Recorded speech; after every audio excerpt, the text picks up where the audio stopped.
Good afternoon. I'm Frank Robinson, President and owner of Robinson Helicopter Company. I'm glad you all were able to make it. What I'm going to do is review what we've been doing for the past year, and then when I get done with that, I'll open it for questions that any of you might have. Last year was a very exceptional year for us. It's the best year that we've ever had in terms of the number of units that we produced and the revenues that we produced. So I really don't have anything to complain about for 2007. We produced 823 helicopters, which is a new record both for us and for the industry. And we had, in addition to producing all those helicopters, the fact that 70% of them were actually exported outside the United States, that got the attention of a lot of people, including the President of the United States. And he had his staff look into that, and they contacted me, and he asked if I would give him an invitation to come out and visit our factory since we were producing so many helicopters.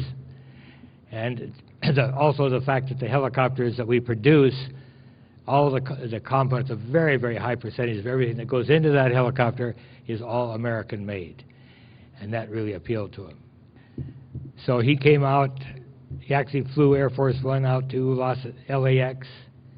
At LAX, he picked up Arnold Schwarzenegger, and they boarded one of 5 big, huge Sikorsky Marine Corps helicopters. And that caravan flew from LAX down to Torrance, and boy, did it attract a lot of attention because it made an awful lot of noise. But they landed right there at our apron, right at our factory, and went out and greeted him and took him and Schwarzenegger for a short tour of the factory. I'll say one thing.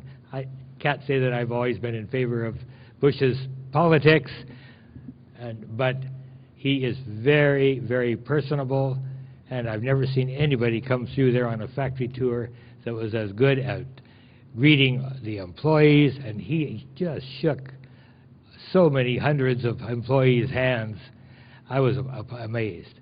And he was very genuine and very friendly to all the employees as he went through that whole factory. We got all through the main factory, and then he said that he had heard that there was more employees over in the new West building, so we walked all the way, he and I walked over and did the West building as well, and all the employees were just tickled to death. It was the best morale boost that I think I've ever seen in a factory. They just really enjoyed it, and it was a nice thing.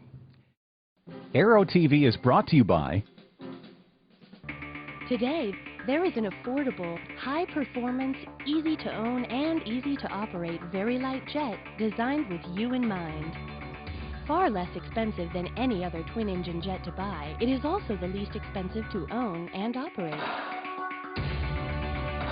It is the Eclipse 500, the jet that's easy to buy, easy to fly, and fun to own. The jet for you. I probably will go ahead and ask myself the first question because I know you're going to ask me the same one. So, well, what's going on with the R66 turbine helicopter? And we've been flying it now for several months. I've flown it myself, and it flies very well. It flies, frankly, flies very similar to an R44. Anyone that can fly an R44 is going to be able to fly that turbine helicopter with no problem. A few minor little procedural changes in the starting procedure, but they're very minor, and otherwise it flies just like an R44. So that has all been good. It has a little bit of that whine that turbines are supposed to have when it starts up, just enough to make them all happy, but the vibration level felt probably a little bit less than the R44. The speed is probably either the same or maybe a little bit higher. And of course the rate of climb is higher. because it's got that power surplus that the Raven II doesn't have, although it has a good margin too. The turbine engine does give you a big advantage there.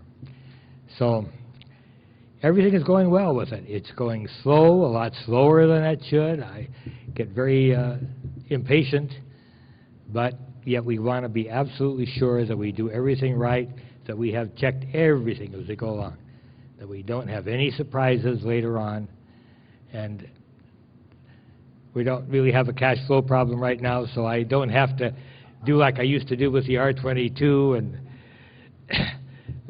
go through all sorts of little gymnastics to get people to pay in advance for their helicopters and all that. This time we have the luxury of being able to take everything in order and in stride. So that's where the R66 is. When will it be done? I don't know. Typically, a program that of the type that we have now entered takes anywhere from 1 to 2 years. Aero-TV is brought to you by Cirrus aircraft have always been easy to fly. Now they're easier than ever to buy. A complete line of ownership programs gives you everything you need to purchase, trade, finance, lease, insure, and warranty your Cirrus. There's even an ownership program for non-pilots. The Cirrus Access Pilot can teach you how to fly or fly the plane for you. Find out more at www.cirrusdesign.com. Cirrus, for the love of flying.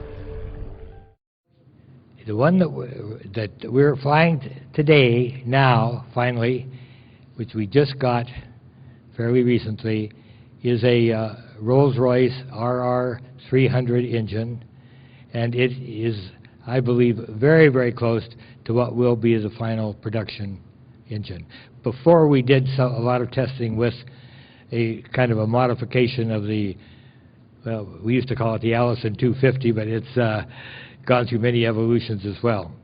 And there's a lot of similarities between the two engines, but I think the changes that have been made by Rolls-Royce in this engine are all very much to the good. And getting rid of that axial flow compressor and all those little blades and stators and all that, I think was a big step forward, and replacing all of that with a simple single-stage centrifugal blower, and like the bigger turbines have. I think it's a very good engine, and it fits in our helicopter very well. And the way we've got it mounted in the helicopter and the access that we have for it is going to make it a much easier to maintain and work on and do whatever inspections and this sort of thing that they have to do otherwise. So I think it's both a good engine that we have now and a good installation for that engine. I think you're all going to be very happy with it.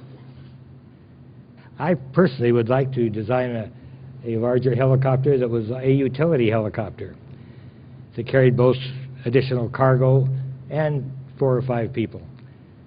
But it's not easy to do.